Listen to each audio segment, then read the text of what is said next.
all doing here.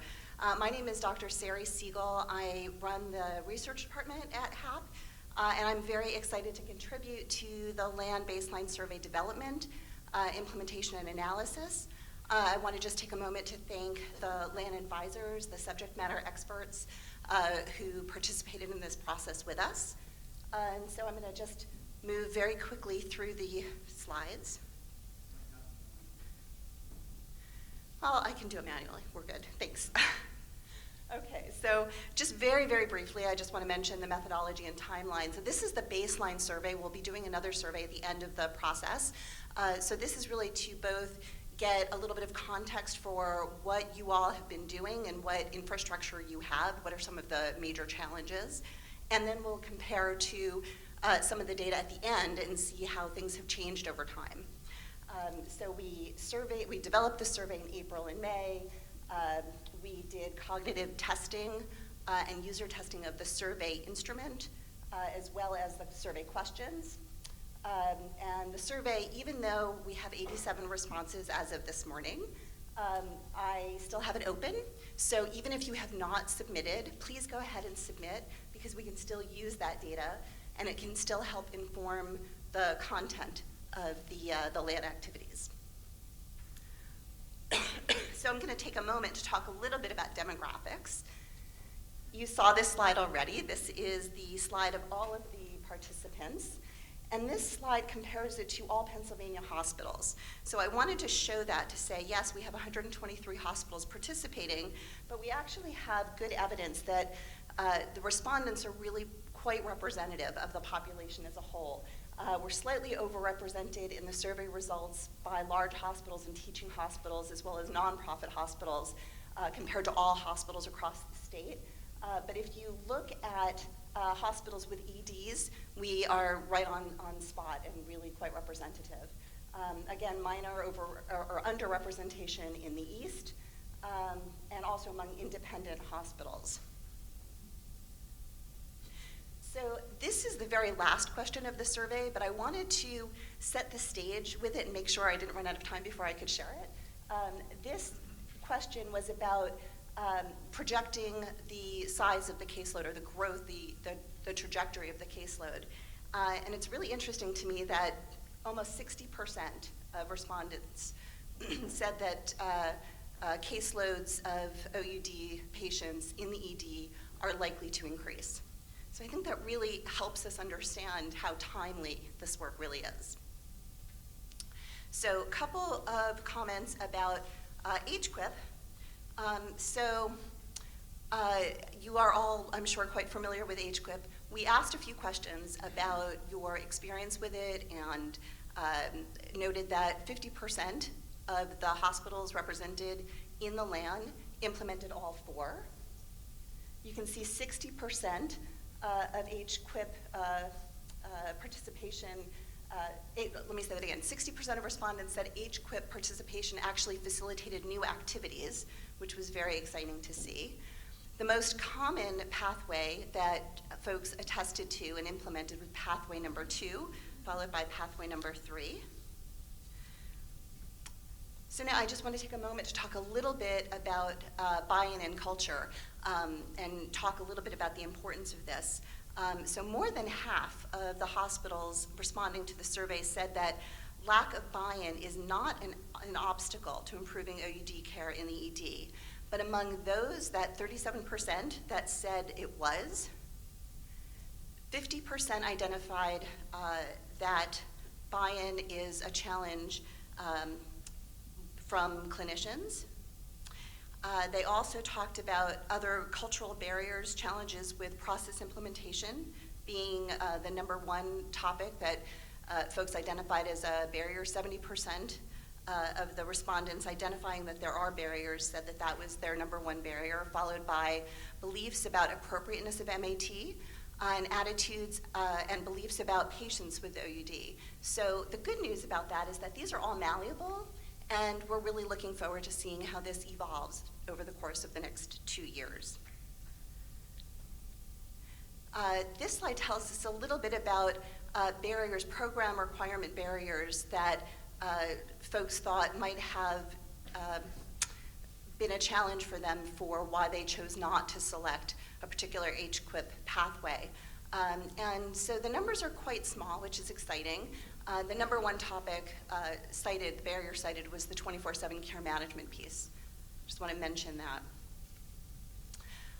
And then limited availability of community resources was a challenge that 46% was the most commonly cited challenge that folks saw. So I think talking as we move forward about stakeholders and partnering is going to be an important part of this entire effort to look at how we can work with community resources and increase that number.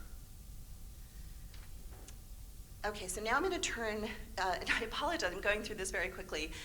If anybody wants to talk about the survey results later or wants a copy of the slides, just let me know after the presentation. I'll be happy to share. It's just a lot of information, and I want to make sure to hit on all of the major themes. The good news is we're halfway through. This is the 5th of 10 major themes. So OUD screening questions. So most hospitals do not screen for OUD prior to HQIP implementation. We thought that was an interesting finding, that roughly 40%, 38.6% did screening beforehand. And this is a question about universal screening, and it's a current question. Today, does your hospital use an evidence-based screening tool to assess every single patient? So 51% said no, 24%, almost a quarter, said that they were not sure, but 25% said yes. So among those that are not universally screening, 75% screen at least some patients. So that was encouraging. And the most common populations that they are screening are patients with non-opioid SUDs, 61% responded affirmative to that.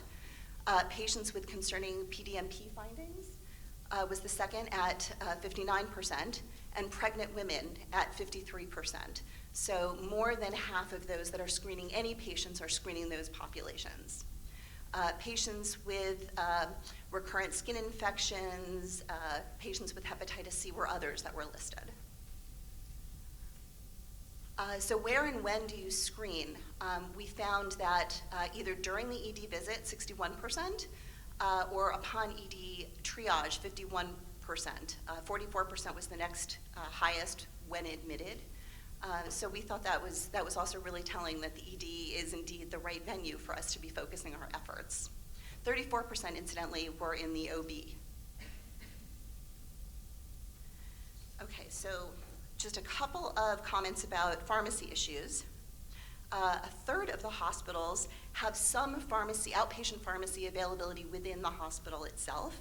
And the good news is that of those 33%, okay, it's 33%, it's not the majority, but of them, most had at least some weekend hours, and 50% had extended hours, roughly 8 a.m. to 8 p.m., so weekday business hours plus evenings. An additional 13 hospitals reported weekday business hours, so there is some good availability. I want to take a moment and talk a little bit about provider teams. So we asked if the hospital had a team of providers. We defined team as 2 or more who specialize in treating patients with OUD in the emergency department, either in real time, or we also considered peer-to-peer consults that frequently would happen once a week. And 71% said no, so there's, again, opportunity for growth. 24% said yes. Of those 24% that said yes, the sample size was 21 on this question, recovery specialists and emergency physicians, emergency medicine, including physicians, residents, and interns, as well as PAs, and behavioral health or psychiatry, were the top 3. Addiction medicine was the 4th, and that was at 57%. So all of those specialties are represented in more than half of those OED provider teams.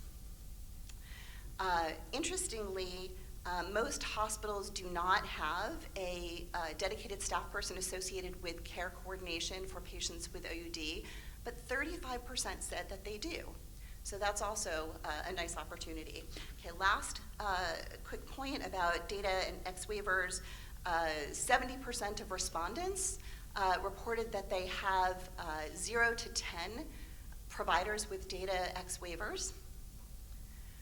And in terms of barriers to obtaining data X waivers, we found that 37% said that they did not perceive barriers. The ones that did perceive barriers, we heard that concern about reallocation of limited ED resources was the #1 concern. Okay, and this is my last theme, so I'm going to do this very quickly. I see the time card up.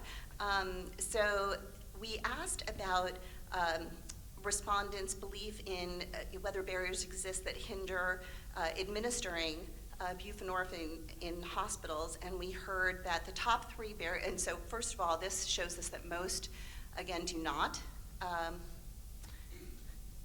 Over here are barriers to medication being prescribed in the ED.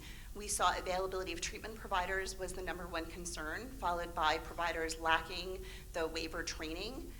And also, the first time we saw this theme, patient engagement and treatment, almost half of respondents gave us that information. And then barriers in administering medication upon ED discharge, we saw that it was the same 3 main themes, but in a different order. So this is my last slide. I just wanted to comment that in terms of partnering and stakeholder engagement, community-based treatment providers were the #1 stakeholder. 88% identified them as a collaborator, as well as 78% citing community-based recovery support services, and 76% identified county drug and alcohol agencies or single county authorities. So I thought that was an interesting find as well. So with that, I'm going to stop. I know that Rob Shipp will be giving a little bit of additional information about survey responses specific to data that you all collect, so we can talk about minimizing data reporting burdens. And I will hand it off back to the next speaker.